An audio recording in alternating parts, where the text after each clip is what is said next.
Hello বন্ধুরা, welcome back to my channel Swarnendu Bong. আমি চলে এসেছিলাম আবার একটা নতুন ব্লগ ভিডিও নিয়ে। তো সন্ধ্যার মধ্যে আমরা বাড়ি থেকে বেরিয়ে রওনা দিয়েছিলাম এক নতুন মন্দিরের উদ্দেশ্যে। তো মন্দিরের বাইরের ভিউটা প্রথমেই তোমাদের দেখিয়ে দিলাম। খুব সুন্দর একটা মন্দির, যে মন্দিরটা দক্ষিণেশ্বরের সেম মন্দির করা হয়েছে।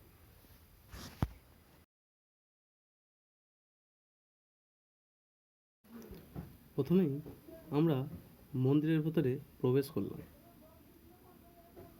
তারপরেই ভিতরের ভিউটা তোমাদেরকে দেখিয়ে দিলাম। খুবই অসাধারণ মন্দির, তোমরা আসো, এসে দেখে যাও।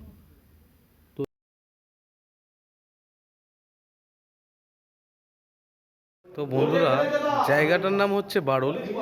তো আমরা এসে গিয়েছিলাম বারুল মন্দির, যেটা তোমাদেরকে আগেই বললাম, বারুলে মন্দির দেখতে যাচ্ছি, নতুন মন্দির। তো মন্দিরটার নাম মা ভবতারিণী মন্দির। দক্ষিণেশ্বরের পুরো একদম সেম তৈরি করা হয়েছে, সেটা তোমরা দেখো, ভালো লাগবে। আমরা যখন মন্দিরে পৌঁছেছিলাম তখন ঘড়িতে প্রায় 7টা বেজে গেছে। সন্ধ্যাবেলা মন্দিরের ভিউটা খুবই সুন্দর লাগছিল। তারপরেই প্রথমেই আমরা দেখলাম রাধাকৃষ্ণের আরতি হচ্ছে। রাধাকৃষ্ণের আরতি দেখার পরেই উপরে উঠে দেখলাম শিবের আরতি হচ্ছে।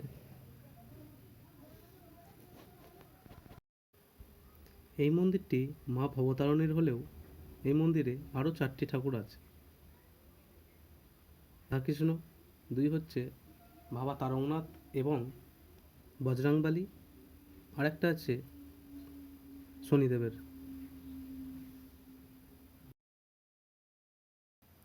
দেখতে দেখতে অনেকটা সময় পর বাবার আরতি শেষ হওয়ার পর আমরা ভেতরের চারিপাশটা দেখতে দেখতে চলে এসেছিলাম শনিদেবকে প্রণাম করার জন্য। প্রণাম পর্ব শেষ করেই আমরা আবারও চলে এসেছিলাম মায়ের যেখানে আরতি হচ্ছিল।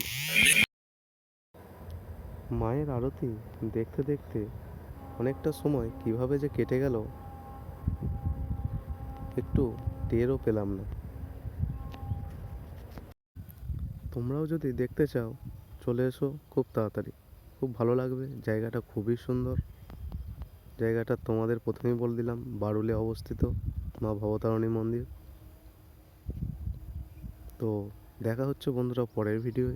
ততক্ষণের জন্য টাটা, বাই বাই। আর অবশ্যই সাবস্ক্রাইব, লাইক, কমেন্ট করে দিও।